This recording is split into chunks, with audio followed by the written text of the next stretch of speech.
The vote was already done by the time I walked into the chamber. 847 species.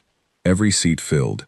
The kind of silence that only happens when something enormous has just been decided, and everyone in the room knows it, but nobody wants to be the first to breathe. I am Vale Tor, Senior Ambassador of the Zirnathi Collective, and I have sat in that chamber for 31 years. I have watched treaties signed. I have watched wars ended. I have watched civilizations absorbed, dissolved, and quietly erased from the record of living things. I had never, in 31 years, felt the air in that chamber the way I felt it that morning. The vote counter above the Grand Rostrum read 847-0.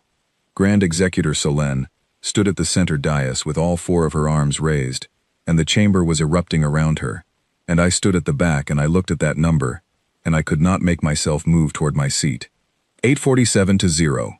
We had declared war on Earth. It had taken 18 months to reach this point. 18 months of the humans sending their diplomats in those small, almost embarrassingly modest ships, talking about sovereignty, about equal standing, about what they called their right to exist without conditions attached. They spoke in perfect galactic standard, grammatically correct to a level that made our own linguists uncomfortable, because a species that young had no business being that precise in a language they had only known for 30 years. They were calm. They were consistent. They were, to put it plainly, not afraid of us, and that refusal to be afraid had become, over 18 months, the thing that irritated the Council more than anything else the humans had done. So the Council voted. 847-0. I found my seat. I clapped the way my species claps. Around me, 846 other species were doing their version of the same thing, and the sound filled the chamber, and the vote counter kept reading 847-0. And I kept looking at it. 3 weeks ago, the humans had stopped responding to our communications. Not arguing, not threatening, not sending one of their precise, perfectly worded transmissions that always somehow managed to be polite and faintly unnerving at the same time. Just nothing. 3 weeks of complete silence from a pale blue planet at the edge of a medium-sized spiral arm, a planet that had been spacefaring for 273 years. A planet that had exactly one space station of real size, one colonized moon, and a defensive fleet that our tactical division had assessed as manageable in under a week. Councillor Brios found me after the vote at the reception. He handed me a glass of something from his homeworld. It tasted like mineral water mixed with the memory of a bad decision. "You look troubled," he said. "The humans stopped responding 3 weeks ago," I said. He waved a tentacle. "Fear. They finally understand what they face." I drank from my glass and looked at the room full of celebrating species and said nothing. Fear. That is what we told ourselves. It was the explanation that fit. It was the explanation that made the vote feel clean, made the number 847-0 feel like a conclusion instead of a beginning. The humans had gone quiet because they were afraid. I wanted to believe that. I had been trying to believe it for 3 weeks. I have spent 31 years learning how fear behaves. Fear argues. Fear pleads. Fear sends increasingly desperate transmissions at all hours. Fear does not go silent and stay silent for 21 days, while the largest military coalition in galactic history assembles at its borders. I put my glass down and looked across the celebrating room and felt, for the first time in a long career, something I did not have a clean word for. It sat in my chest like a stone. On the way back to my quarters that night, I passed the communications wing, the long corridor where our relay officers sit at their stations around the clock, monitoring frequencies, logging contacts, managing the endless flow of information that keeps a council of 847 species functioning. I stopped at the window. Inside, one of the relay officers had a message open on her screen, Earth frequency. She was staring at it. The message field was empty. She felt me watching and looked up. There was something in her face that a younger version of me would have called professional concern. I was old enough to call it what it actually was. She was scared. Not of the fleet we were sending, not of the political consequences of the vote. She was scared of the message field, of what it meant, that it was empty. I walked on. I went to my quarters. I sat at my desk with the lights of the station around me, and I pulled up the tactical assessment files our military division had prepared over the last 18 months. I read the numbers, fleet strength, weapons capability, response time, projected casualty models. Our analysts had been thorough. They had modeled every scenario except one. What if the silence was not fear? What if the humans had stopped arguing because they were done arguing? What if 21 days of silence was not an ending but a kind of preparation? I closed the files. I sat in the dark. The vote counter in my memory kept reading 847 to 0, and I could not make it feel like the right number it had looked like in the chamber. Outside my window, the first ships of the assembled fleet were beginning to move. Engines lit against the dark, beautiful, in the way that large organized things are always beautiful, before you understand what they are organized for. I watched them go. I turned the stone in my chest over and over, and I did not sleep. The fleet reached the outer boundary of human space on day 6. We knew this because our long-range sensors confirmed it. We also knew it because the human government sent a single transmission at the exact moment our lead vessels crossed the boundary line. Not a protest, not a demand for negotiation, not an ultimatum. 3 words. In perfect galactic standard. We see you. That was all. Brios was in my office when the transmission came through. He read it and said it was a bluff. He said it was exactly the kind of thing a frightened species does when they have run out of real options. He said it with the confidence of someone who has been right about things for a long time and has not yet encountered the thing that will make him wrong. I read the 3 words again. We see you. Not we will fight you, not we warn you, not we are afraid of you. We see you. As if they had been watching all along, as if the fleet crossing their border was a thing they had been expecting, had been tracking, had built into some calculation we did not have the model for. I did not tell Brios what I was thinking. I pulled up the tactical feeds and I watched our fleet advance into human space, and I thought about 21 days of silence, and 3 words, and the way the relay officer had looked at the empty message field. And I thought about what it means when something stops talking to you. Not because it is afraid, but because it is ready. On day 8, the first engagement began. I was in the council observation room when the initial reports came in. Clean feeds, clinical language, Fleet Marshal Dren Voss commanding the 4th Strike Armada, moving to engage the human defensive line at the outer lunar perimeter. The tactical models had given us 6 hours for the first phase. 6 hours to scatter the human fleet and establish orbital dominance. The first report came in at hour 1. A single human vessel had materialized off the port stern of the flagship at a distance our sensors should have flagged before it got within weapons range. It fired once. It took out the entire sensor array of the lead ship. It was gone before a single gun could track it. I read that report 3 times. Then I sat down. Because in 31 years of watching this council manage conflicts, I had never read a sentence like that. Not from a species 273 years into space. Not from anyone. The stone in my chest got heavier. I looked at the 847 to 0 on my desk screen, where I had kept it open all week because I kept thinking it would eventually feel like the right number. It did not feel like the right number. Outside, our fleet was advancing, the largest military coalition ever assembled in this galaxy. 847 species, centuries of combined military history, weapons technology that could crack a moon. And one small human ship had just made our best sensors look like they were not there. 3 weeks of silence. We see you. I stood up from my chair and walked to the window and looked out at the dark, and I said, very quietly, to no one in particular, "What have we done?" Nobody answered. The fleet kept moving. And somewhere in human space, in the silence we had mistaken for fear, something was waiting that we did not have a model for. That was the first day. It was the easiest day of what came after. Fleet Marshal Dren Voss had been in command of warships for 22 years, and he had a rule about coffee. His rule was that he did not drink it. He had watched too many junior officers let the ritual of a hot drink become a kind of emotional anchor during tense operations, something to hold when things got difficult, and he believed that an anchor on a ship was for stopping, not for moving forward. He did not want anything on his bridge that helped people stop. His junior sensor officer, Preth, had no such philosophy.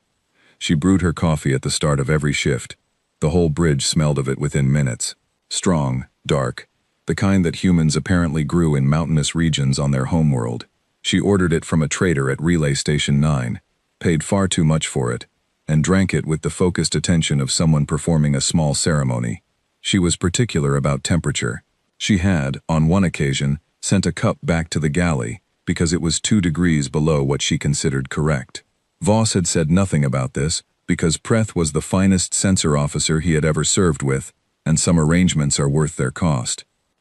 On the morning of day 8, when the 4th Strike Armada crossed into the outer engagement zone, Preth brewed her coffee at shift change as usual. She set it beside her console. She pulled up the long-range sensor feeds. She began running the pre-engagement diagnostics. She did not drink the coffee. Voss noticed at the 40-minute mark. By that point, they were 30 minutes into what should have been the opening phase of a clean, well-modeled operation, and the human fleet was doing something that none of their models had prepared them for. The human ships had split. Not in the way that a fleet splits when it is trying to form up into defensive positions, not in the way that a fleet splits when it is panicking, but in a way that had no pattern Preth could identify, every vessel moving on its own vector, unpredictable, and the predictive intercept calculations that their tactical systems had been running were coming back wrong, not slightly wrong, completely wrong. Each projection they generated was dead wrong by the time they tried to act on it. Prith's coffee sat untouched. Voss came and stood behind her station. He looked at her screen. He looked at her coffee. He looked back at her screen. "Talk to me," he said. "The human vessels are not engaging in any formation I can read," Preth said.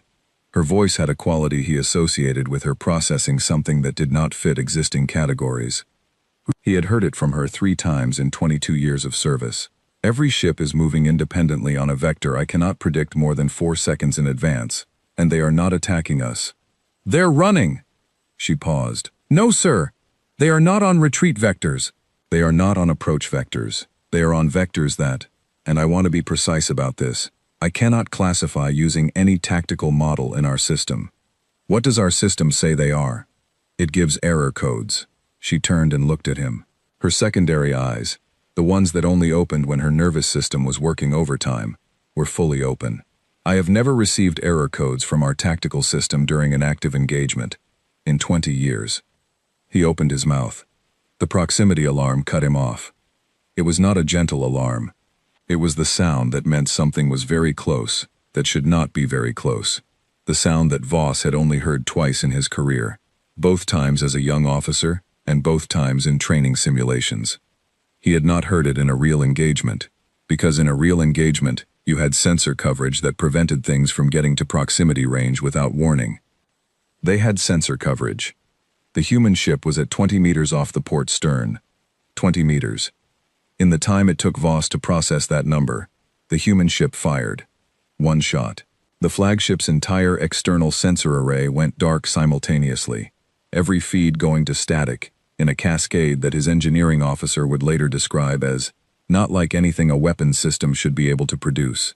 More like someone had found the exact frequency that made the sensors tell themselves to stop working. The proximity alarm cut out. Every external feed was dark. By the time 3 of his gunnery stations had rotated their tracking to where the human ship had been, the human ship was not there. Prith ran a sweep. Nothing. It was gone. Not destroyed. Not disabled. Gone. The bridge was quiet. Voss looked at the dark sensor feeds. He looked at his gunnery officers looking back at him. He looked at the empty space where 20 meters away a ship had just materialized, fired, and left. He looked at Preth's coffee. Cold. "How long has that been sitting there?" he said, because he needed to say something, and that was what came out. Prith looked at the cup. "Since shift start, sir." "You haven't drunk it." "No, sir." She picked it up and then put it down again. "Sir, when we first picked up the human fleet on our deep-range sensors, I started going through their military history while we were advancing, for context." Voss waited. "They have been running naval engagements for 4,000 years, on their own planet, against each other, naval tactics, fleet coordination, weapons targeting, sensor evasion." She gestured at the dark feed screens. "Everything we just saw, they have been doing it for 4,000 years." He let that sit. "We have been doing it," he said. "For how long?" The Zernathi Collective's first recorded space naval engagement was 912 years ago. She picked up her coffee again, did not drink it, set it down. But we were not fighting anyone who had been doing this longer than us. We were fighting each other, or species who had been doing it for 300 years. 400. We have never, as far as I can find in our records, engaged a species that had been running coordinated military operations, even on a planetary scale, for 4,000 consecutive years. The damage report from the engineering team began coming through. The sensor array was not simply knocked offline. It had been targeted at the junction points, the 17 specific locations where taking out the connection would bring down the whole grid simultaneously. Whoever fired that shot had known the exact architecture of their sensor array. Voss read the report. He read it again. They knew our sensor architecture. Yes, sir. We have never given them access to our sensor architecture. No, sir. He turned and walked to the command chair and sat down. Around him, his bridge crew was in motion, running diagnostics, bringing backup systems online, doing the work of a professional military crew in a crisis. They were good at their jobs.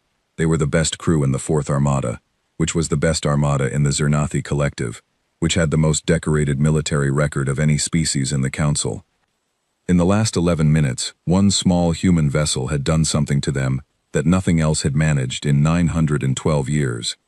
Get me the other Armada commanders, Voss said. All of them, secure channel. Yes, sir. And someone get Preth a fresh coffee. Hot, the temperature she likes it. Nobody moved for a moment. Then one of the junior officers stood and went to the galley. Preth stared at her cold cup and said nothing. The secure channel opened. Fleet commanders from 14 species appeared on the split screen. They all looked exactly the way Voss felt, like people who had just run a calculation that came out to a number they did not expect. Status reports, Voss said. They came in. 14 commanders.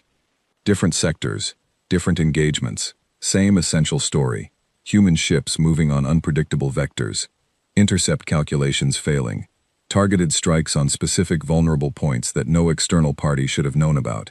3 more flagships with damaged sensor grids. 1 cruiser with its navigation system down. No human ships destroyed. No human ships even slowed. No human ships at all, in fact, that any of them had gotten a clean targeting lock on for more than 6 seconds. Commander Rel, of the Heth Voran fleet, pulled up a visual feed. A human vessel, mid-sized by their standards, moving through a debris field at a speed that was not technically impossible, but that their tactical computers had flagged as inadvisable. It moved like it had decided the laws of physics were strong suggestions. We cannot get a lock on that, Rel said. It changes direction faster than our targeting can compensate. Our system says it should not be able to move like that at that speed. What does it say when you try to target it? Voss asked. Error codes. Preeth's fresh coffee arrived. She wrapped both hands around the cup and drank from it, and stared at the screen and said nothing. We need to pull back to regroup, said Commander Fass of the Teluan Armada. We need to reassess our tactical models. Agreed, said 4 others simultaneously. We need to report to the Council, said Rel. Yes, said Voss. We do. He thought about how to report what had happened. He was a man who had filed thousands of reports in 22 years, and he had never once struggled to find the right words for what had occurred. Military language was precise. Things happened, and you described them. He did not have words for this. We engaged the human defensive fleet, he said slowly, testing the sentence. They performed in ways not anticipated by our models. We are reassessing. That is accurate, said Rel. That is technically accurate. We should also note, said Preth, from behind her coffee cup, without looking up, that this was their defensive fleet. These are the ships they kept at home. Our intelligence profiles suggest they have a separate class of vessel they have been working on for 6 years. A class that has never been deployed, and that we have never seen in operation. Everyone on the channel was quiet. How do you know that? Fass said. I have been reading their publicly available technical journals, Preth said. They publish them. Anyone can access them. They have been writing about the development of this vessel class for 6 years, in papers available on open networks. She paused. We did not read them. Another silence. Why did our intelligence division not read them? Voss asked. Preth looked up from her coffee. I do not know, sir. I only know that I read them this morning, while we were advancing, and I thought it was probably not relevant at the time. because the assessment said the human fleet would not be a serious challenge. And now? She looked back down. Now, I think perhaps we should read more of their publications. Voss ordered the pullback. The Armada commanders agreed without argument, which in itself told him something about the morning. These were not people who agreed without argument. These were military commanders with centuries of combined experience and institutional pride, and the kind of confidence that comes from never having been seriously challenged. They agreed without a word of disagreement, because they had all read the same error codes, and seen the same unexplainable movements, and heard the same damage reports, and the agreement was the sound of 8 senior military professionals encountering a problem they did not have a pre-existing answer for. The fleet pulled back 40,000 kilometers and held position. On the screens, the human ships did not pursue. They also did not retreat. They held their own position, just inside the boundary of what was technically human-claimed space, and they sat there, waiting. Prith's coffee was hot, and she drank the whole cup. Then she opened the first of 300 human technical publications she had found in their public database and started reading. By the time she reached the 48th paper, she had stopped drinking coffee. She had stopped because her hands were not quite steady enough to hold the cup without spilling it, and she was a precise person and she did not want to spill anything. The 48th paper was titled, in the human's own language, something that translated roughly as Lessons from 4 Millennia of Naval Conflict and Their Application to Deep Space Engagement. It had been published openly, on a public database, 2 years ago. She called for Voss. He read it. He called the council. The report he filed was the hardest thing he had written in 22 years. Not because it was long, because it was honest. And what it said honestly was that they had spent 18 months looking at what the humans were and had not once looked at what the humans had been, what they had done to each other across 4,000 years of continuous conflict on a single planet, what they had learned and built and survived and adapted through, and that oversight, that single oversight, had just cost them a morning that Voss would spend the rest of his career trying to explain. He sent the report. He sat back in his command chair. He looked at the space ahead, where the human ships were holding position at the boundary. Prith, he said. Sir, what else are they writing about in those publications? She was quiet for a moment. A great deal, sir. They write about everything. They publish studies on their own failures, post-engagement analyses, things that went wrong and why, tactical weaknesses they found in their own systems, and how they corrected them. She paused. They write about us too, sir. There are 47 papers in this database, specifically about the Zirnathi Collective, our fleet structures, our tactical preferences, our known sensor architectures. He was very still. And they are just public. Anyone can read them. Yes, sir. Available on their open research network for between 2 and 6 years. He looked at the boundary where the human ships were waiting. How many of our tactical people have access to their open research network? He asked. He knew the answer before she gave it. None, sir. The standard protocol is that we gather intelligence through observation and through our own networks. We do not typically monitor what other species publish about themselves. Because most species do not publish documents about their own vulnerabilities. Correct, sir. He was quiet for a long time. Because, he said finally, most species would consider that dangerous. Yes, sir. The humans publish it anyway. Yes, sir. Why? Prith thought about it for a moment. Long enough that he knew she was not giving him a quick answer, but an actual one. I think, she said carefully, because they are not afraid of people knowing their weaknesses. I think they publish it because they believe that by the time anyone who reads it tries to use it against them, they will already have fixed the weakness and moved on to something new. He sat with that. The human ships held position at the boundary, waiting. Voss thought about what it meant to be the kind of species that published its own vulnerabilities because it was confident it would outrun them. He did not have a clean word for what he felt. He pulled up the communication channel to the council. There were things he needed to say, and none of them were going to make anyone in that chamber happy, and he was going to say them anyway, because the alternative was pretending the morning had gone differently than it had.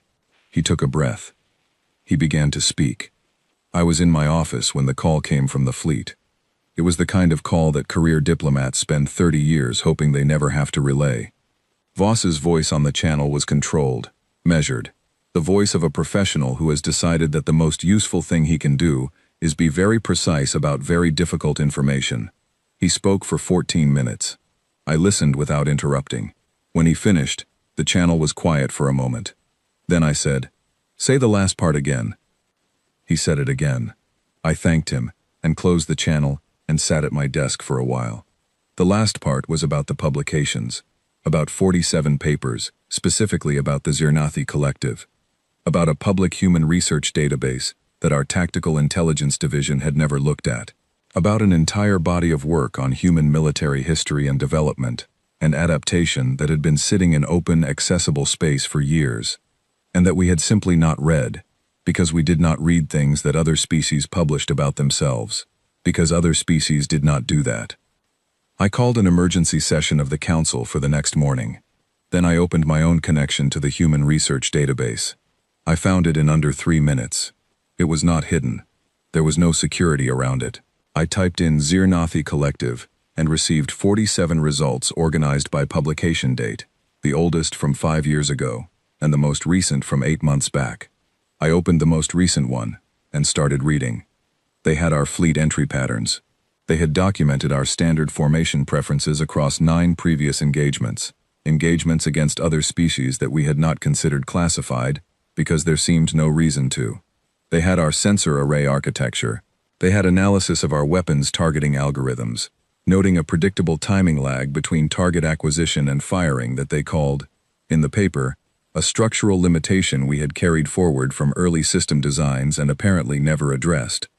We had never addressed it because no one had ever been fast enough to exploit it. I read for 4 hours. By the time I stopped, I had read 11 of the 47 papers, and what I had read had changed the shape of my understanding of what the last 18 months had been. We had spent 18 months watching the humans arrive in their modest ships and speak their careful words, and we had seen a young species pleading for standing it had not earned. We had seen the whole thing as the humans reaching upward toward us, trying to be taken seriously by civilizations many centuries their elder. What the papers described was something different. They described a species that had spent 3 years, before its first diplomatic contact with the Council, mapping our fleets, studying our tactical histories, analyzing our political structures, reading everything we had published, and everything we had inadvertently revealed through our own public records, and building a working model of the Council's collective military capability and political decision-making patterns. The first diplomatic mission had not been the beginning of something. It had been the end of a preparation phase. They had arrived at that first meeting already knowing what we were. We had arrived not knowing what they were. I sat with that for a long time. Then I went to bed. I did not sleep. I lay in the dark and thought about the stone that had been in my chest since the day of the vote. The thing I had not had a word for. I had a word for it now. Recognition. The feeling you get when you understand, too late, that you have been looking at something from the wrong direction the entire time. The emergency council session the next morning was the most difficult I had attended in 31 years. Not because of the shouting, though there was shouting. Not because of the competing theories and blame and proposals, though there was plenty of all three.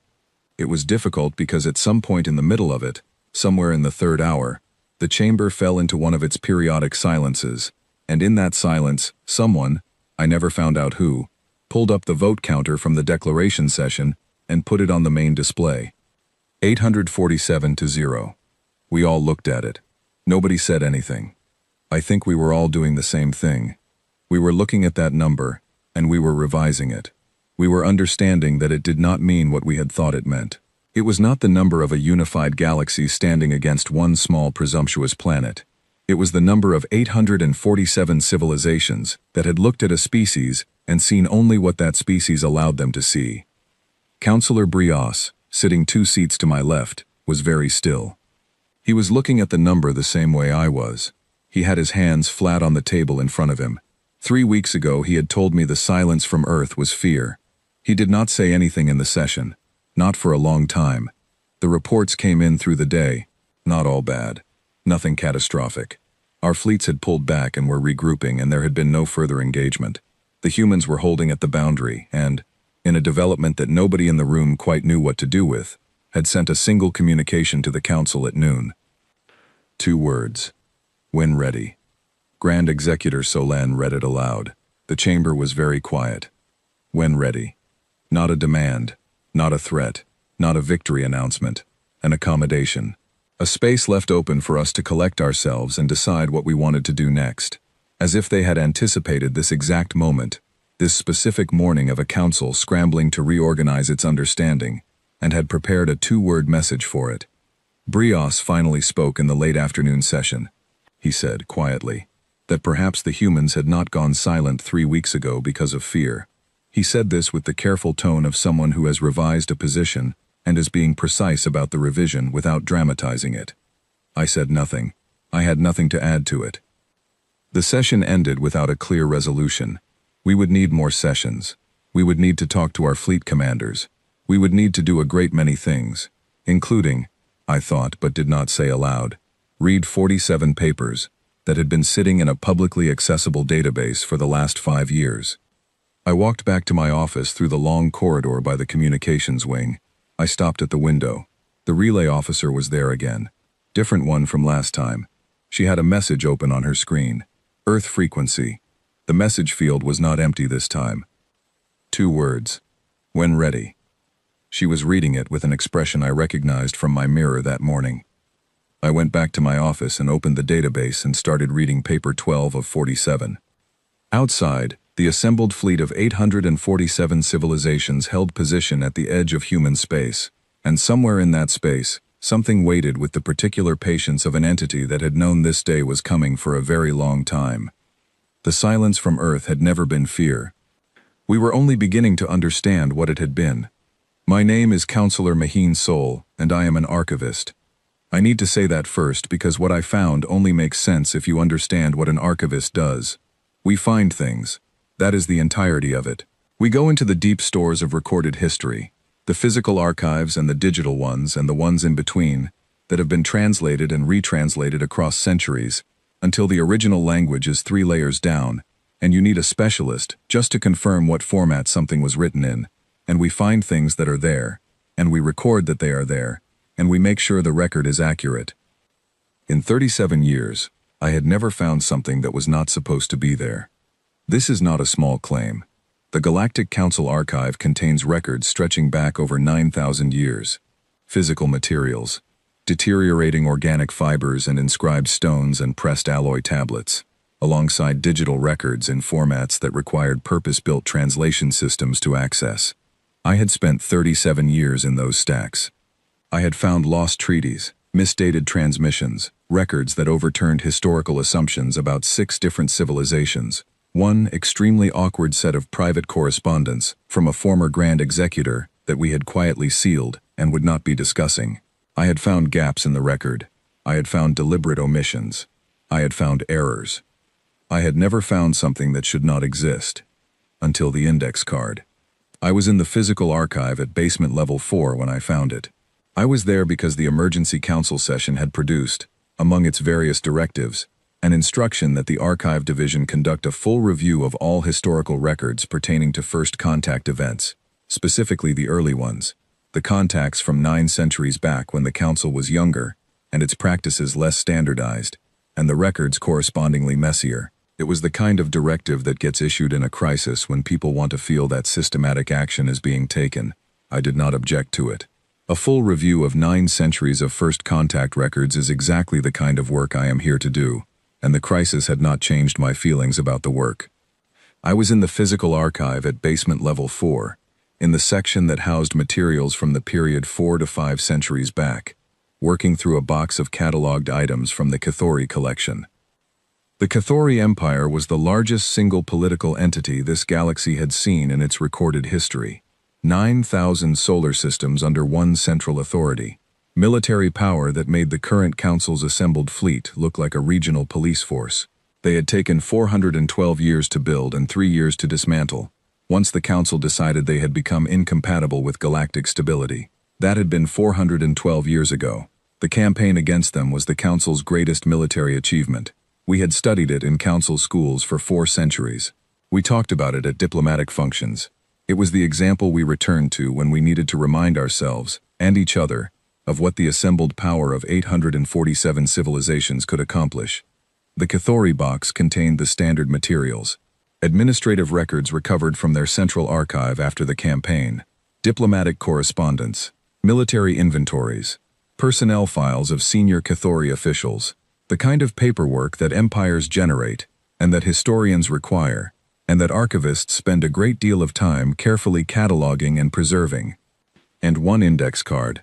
Physical, small, the kind of card that the oldest sections of our own archive used for cross-referencing before the digital systems were standardized, written by hand. I noticed it because it was slightly different from the others in the box. Slightly different material, slightly different aging pattern, a very small difference that I would not have caught in a less careful examination, and that I caught because 37 years of handling archive materials had given me a sense of these things that I could not entirely explain in words. I removed it from the box and looked at it. Written in Cathori. Cathori is a complex script, compound characters, significant grammatical information, carried in how the strokes connect. Not a language that casual outsiders typically wrote fluently. I read it twice to make sure I had the translation correct. 7 words. I will not write down what they were yet because I want you to understand the order in which I understood things, and the order matters. I photographed the card. I photographed it from multiple angles with my documentation equipment. Then I brought in 3 of the most senior xenolinguistic specialists in the archive, and I asked them, without telling them where the card had come from, or why I was asking, to date the physical material and confirm the language and the period. All 3 came back within 4 hours.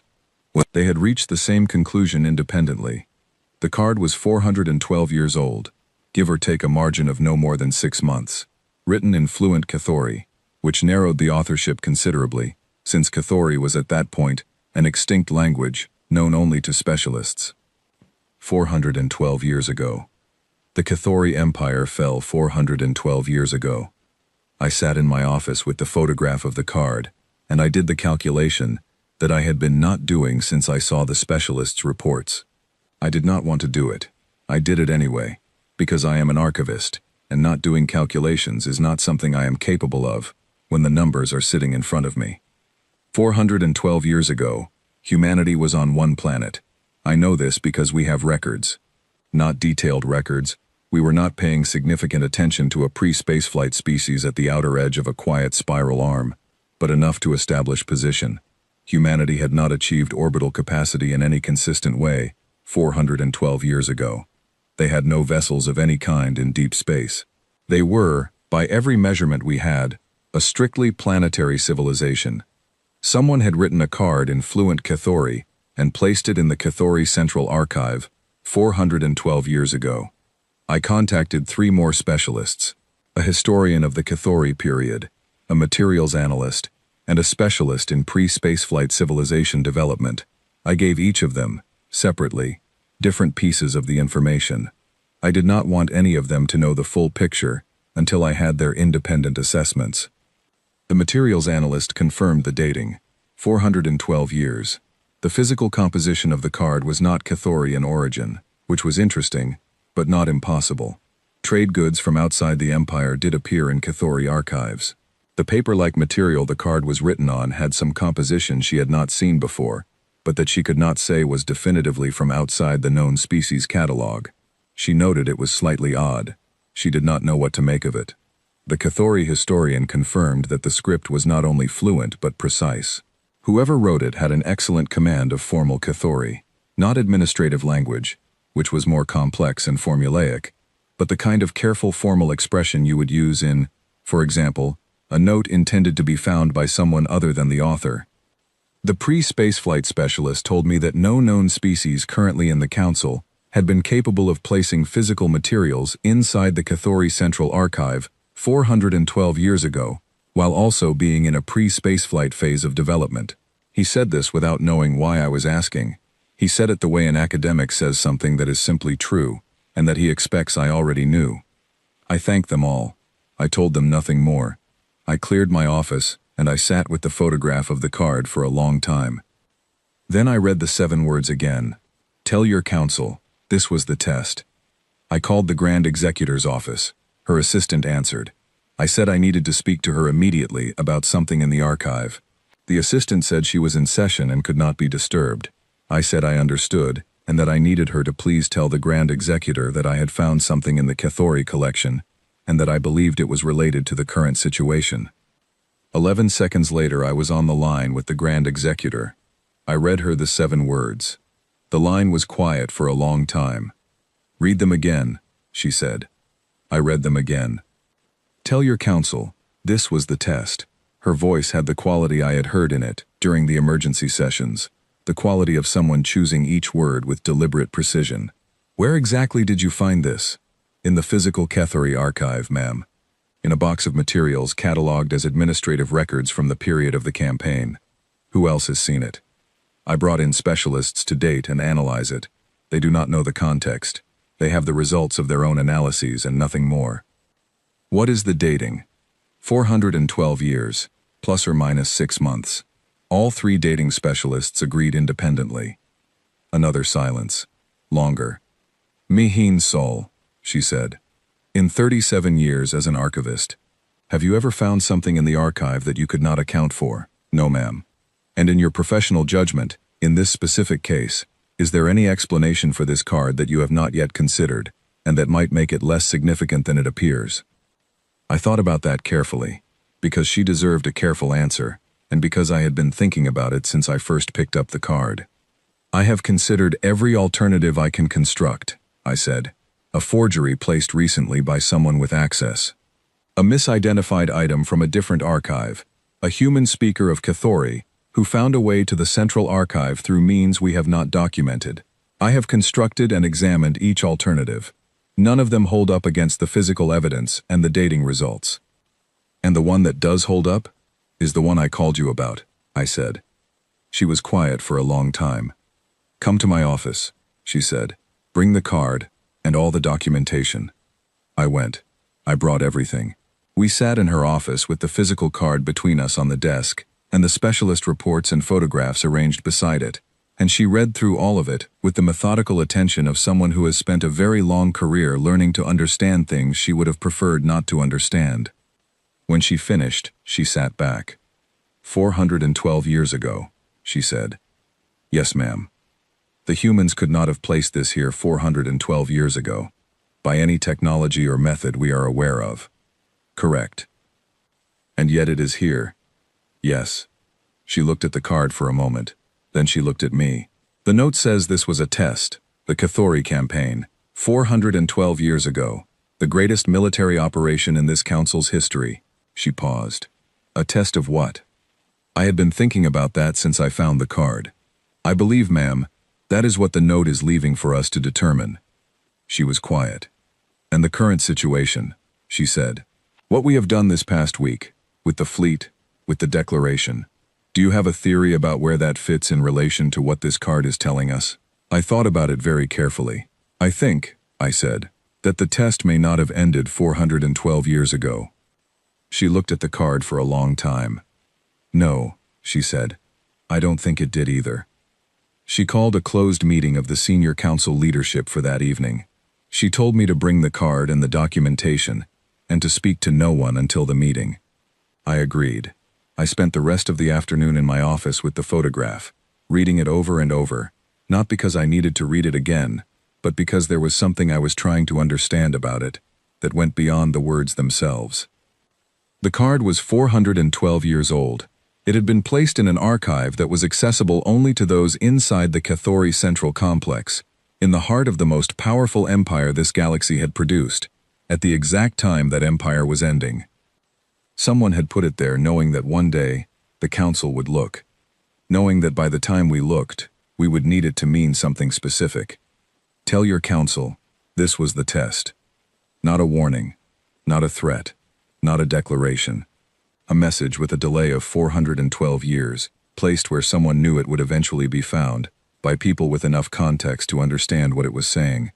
The question that stayed with me, the one I kept turning over through all the hours until the evening meeting, was not how or why or even who. The question was, if the Cathori campaign was a test from 412 years ago, What was the test for? And the answer that kept returning, quiet and persistent, and impossible to argue with, was that tests are not ends. Tests are preparations. Tests exist to determine whether a thing is ready for what comes after. 412 years ago, something had decided we were not ready. I held the card in my hands and thought about the 2 words the humans had sent to the council that morning. When ready. I did not sleep that night either. The negotiation room on level 3 of the council's diplomatic wing was designed for exactly this kind of meeting. Neutral colors. A table shaped so that no seat was technically at its head. Chairs of equal height. The windows set at an angle that meant no one faced direct light. Everything about the room said that whatever happened inside it, everyone was equal. Ambassador Kate Ellison knew all of this. She had read the Council's architectural standards for diplomatic spaces in a reference document available on their own public database, accessed 3 years ago during the preparation phase. She knew what the room was designed to make you feel, and she sat in it and let it try.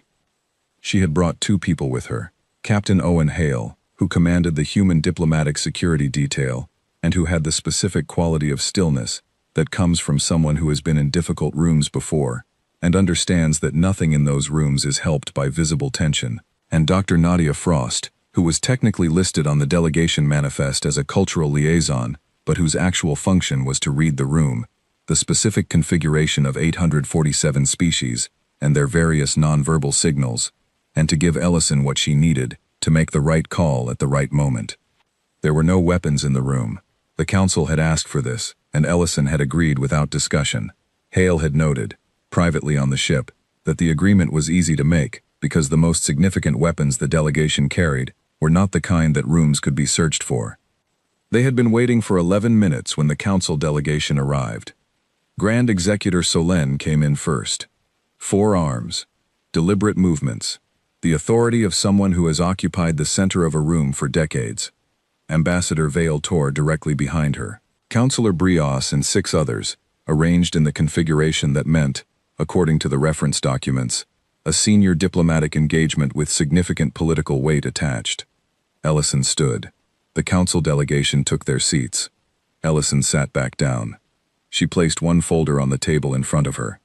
Physical. Paper.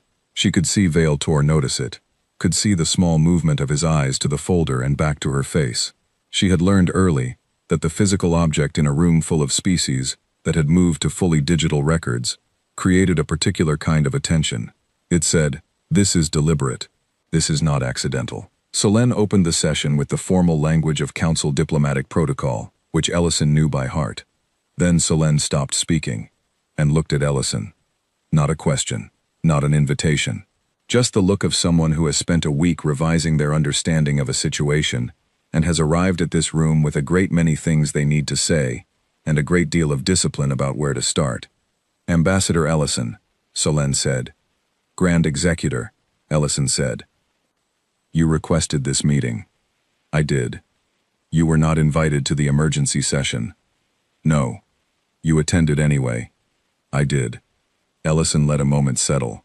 "I apologize for the disruption to your process. I thought it was time." "Time for what?"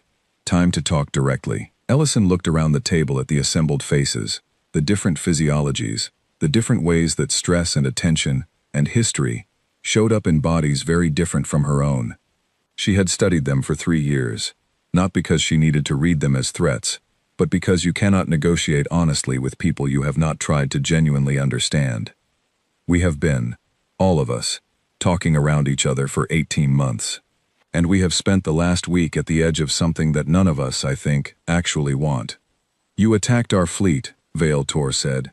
His voice was measured, not angry, precise. "We engaged your fleet when it crossed into human-claimed space after a formal declaration of war," Ellison said.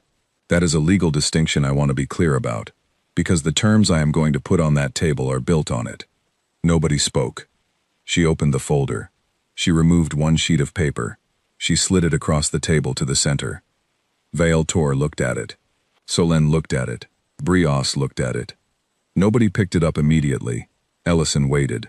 She had found, across 3 years of preparation and 18 months of formal engagement, that the most effective thing you could sometimes do was wait. Give people the space to think. Humans were often told that patience was a weakness in negotiation, a signal of desperation.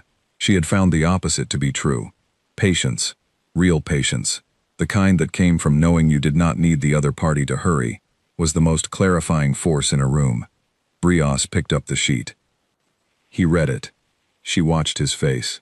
She had gotten reasonably good at reading Zirnathi expressions across 18 months of interaction. She could not read them the way she read human faces, but she had learned the architecture of certain significant moments. Surprise, recalculation, the specific configuration that came when someone encountered information that did not match their existing model. That was what crossed Brios's face now. He passed the sheet to Veil Tor without speaking. Veil Tor read it and passed it to Solen. Solen read it in the particular way she read everything, carefully and completely, and then she read it again, and then she set it flat on the table, and looked at Ellison with an expression that Ellison had not seen from her before. Not hostile, not skeptical, not the carefully maintained neutrality of a diplomat managing a difficult session. Something more direct than any of those things. "Walk me through it," Solen said. Ellison nodded. She had the whole thing in memory. She did not need the paper. She had been building toward this conversation for 3 years, and she knew every sentence of what she was about to say. "We want a seat at the table," she said. "Full council membership, voting rights, treaty access, all the formal standing that any member species has. We want the observer status removed and replaced with full participation. That is the first clause," Veil Tor said. "It is also what you have been asking for 18 months. "Yes," Ellison said. "The difference is what is attached to it now." "The second clause," Brios said. "The second clause." Ellison looked around the table. "The Council will, within 90 days, release the full unredacted archive of all first contact events, dating back 1,200 years, including every contact, classified or otherwise, that touches on species now in this room." She paused. "Including us." The room was quiet. Not the careful diplomatic quiet of people maintaining composure, the different kind of quiet that settles when something has just been said, that changes the shape of the conversation. Veil Tor said, 1,200 years. "Yes. The archive goes back 9,000 years. We are asking for 1,200. The period we have reason to believe is relevant." Dr. Frost shifted slightly in her seat. Ellison did not look at her. She kept her eyes on Solen. Solen said, "What do you believe the archive will show?" Ellison considered the question carefully. "I believe it will show that the Council's records of its own first contacts are incomplete in specific ways, and that those gaps are not accidental." Silence. "And if we decline to release the archive," Veil Tor said, "then we are back where we were 8 days ago, with your fleet at the boundary and ours holding position, and neither of us has gained anything from the last 8 days, except a clearer picture of what the next 8 days might look like." She said it quietly, not as a threat, as a fact. There is a difference, and everyone in the room knew it. Solen looked at the sheet of paper for a long moment. Then she looked at Ellison. "You knew," she said, "before the vote, before the fleet. You knew how it would go." Ellison said nothing. "The silence," Veil Tor said. His voice had something in it that Ellison recognized as the specific quality of someone arriving at a realization while speaking. 3 weeks before the vote, you stopped communicating. We thought it was fear." "I know," Ellison said. "It was not fear." "No. What was it?" Ellison looked at him. "It was the last phase of preparation. Everything we needed to put in place before the engagement. We needed those 3 weeks to finish. The communication channel was the thing we could most easily suspend without it looking like preparation, so we suspended it." Brios made a sound that Ellison had come to understand as the Zirnathi equivalent of a long exhale. "You made us think you had given up, or that you were afraid, so that we would vote."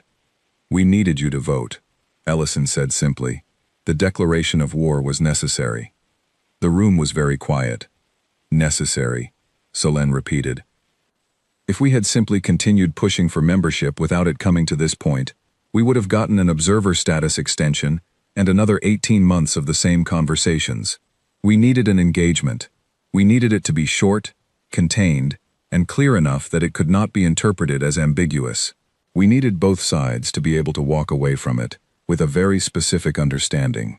What understanding? Vale Tor said. That neither side wants what escalation looks like, and that the only reasonable outcome is the one on that paper. Hale, at Ellison's right, had not moved or spoken throughout the entire session. He had the stillness she had always found useful in rooms like this, the kind that people who are not trying to control anything tend to have.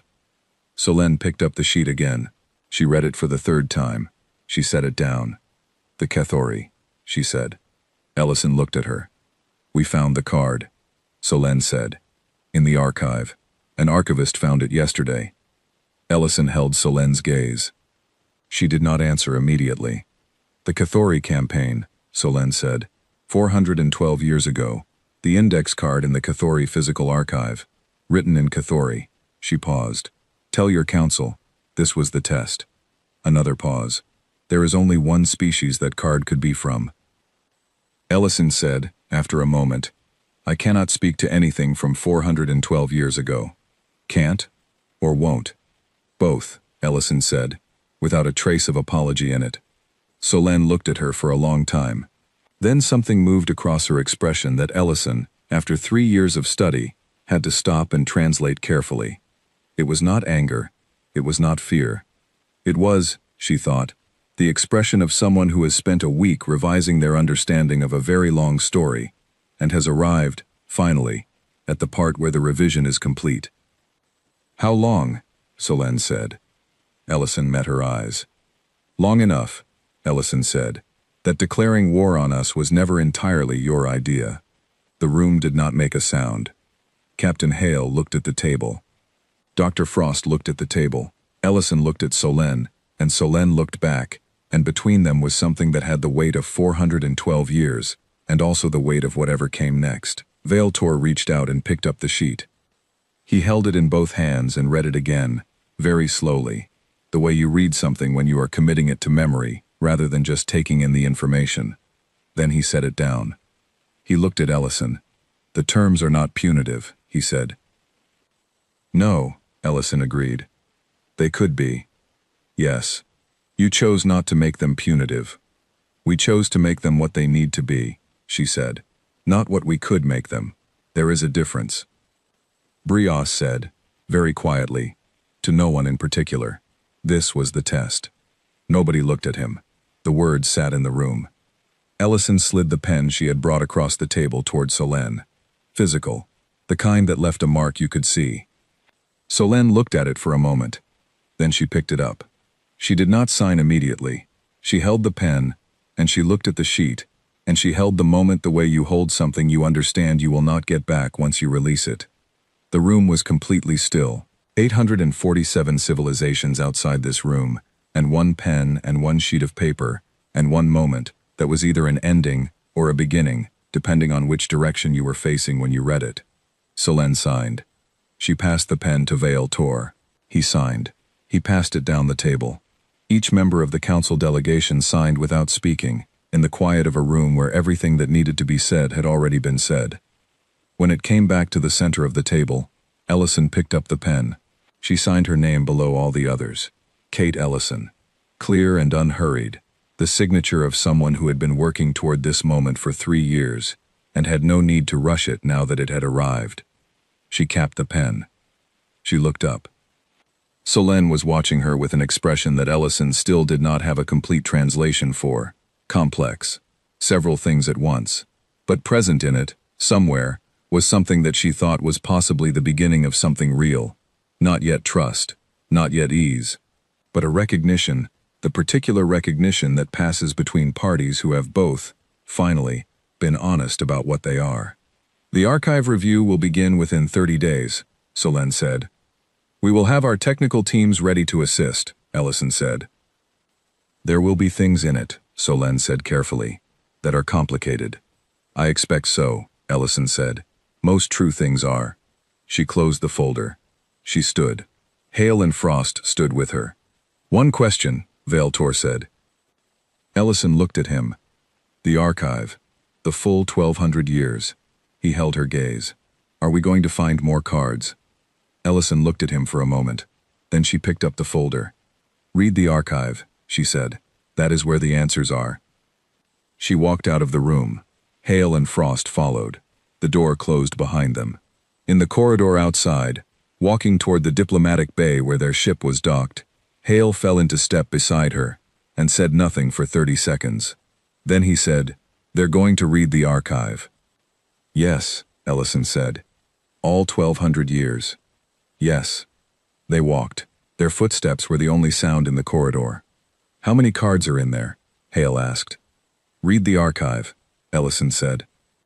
He glanced at her sideways. "That is not an answer. It is the only answer I am authorized to give." She pushed the door to the bay open. Their ship was ahead of them, its running lights steady in the dock. "Owen." "Yes. We did what we came here to do." He was quiet for a moment. "We did," he said. She walked up the ramp. She did not look back at the council station behind her, at the 847 civilizations inside it, at the room on level 3, where a sheet of paper was sitting on a table with 9 signatures on it. She sat down in her seat. She pulled up the communication channel. She sent a single transmission back to Earth. No flourish, no ceremony. The kind of transmission that only makes sense to people who already know the context. 2 words: phase complete. Then she closed the channel and looked out the viewport at the stars, at the particular arrangement of them she had grown up looking at from a small blue planet at the edge of a quiet spiral arm, and she thought about what her grandmother had told her once, when she was very young, and asking why they were sending people out to meet the council, when everyone knew the council was going to look down at them. Her grandmother had said, "The ones who look down never see what is standing in front of them." Phase complete. Outside, in the archive on level 3 basement, an archivist named Maheen Sol was beginning work on the first of 1,200 years of records. He would find 43 more cards before the end of the first week. Each one was a different language. Each one was dated differently. Each one had been placed in archives of civilizations at key moments in their histories, in locations that should have been inaccessible, written in scripts that required expertise to read. Each one said something slightly different, but all of them, in all 43 cases, ended the same way. Not with a threat, not with a name, with a date. The date was 4 months from now. Maheen Sol stared at the last card he found on the 7th day, the one at the bottom of a box of materials from a civilization that no longer existed, a civilization that had fallen 900 years ago under circumstances the archive had always listed as internal conflict. He stared at the date on the card. He called the Grand Executor. He did not need to say what he had found. She already knew. 4 months, she said. "Yes, ma'am. And we have no idea what happens in 4 months." "No, ma'am." He looked at the card. "But I think, based on the pattern, that whatever it is not something to be afraid of." She was quiet for a moment. "What makes you say that?" He thought about it carefully. "Because none of the cards are warnings," he said. "Every single one of them, across 900 years, 43 locations, 12 languages, is a message. Messages to people who will eventually be ready to receive them." He paused. "You don't leave messages for civilizations you intend to destroy." The Grand Executor was quiet for a long time. Outside the archive window, the station hummed around him. 847 civilizations, going about the business of existing, negotiating, disagreeing, building things, trying to understand each other, which was the specific and endless work of being alive, in a galaxy full of other lives. 4 months, she said again. "Yes, ma'am." "Get some sleep, Maheen Sol." "Yes, ma'am." He looked at the card one more time. Then he carefully placed it in an evidence sleeve, and logged it in the catalog, and turned off his workstation light. He did not sleep. He sat in the dark archive and thought about a species that had been leaving messages for 1,000 years, in languages it should not have known, in places it should not have been able to reach, to people it should not have been able to know would one day look. He thought about the kind of patience that required, the kind of thinking ahead that required, the kind of faith in the future that required. And he thought about 4 months from now, and what might happen when it arrived, and whether they would be ready. He thought the answer was probably yes. He thought the answer had probably always been yes. The date on the card sat in the dark with him all night. patient as everything else the humans had left behind, waiting for the moment it was supposed to arrive.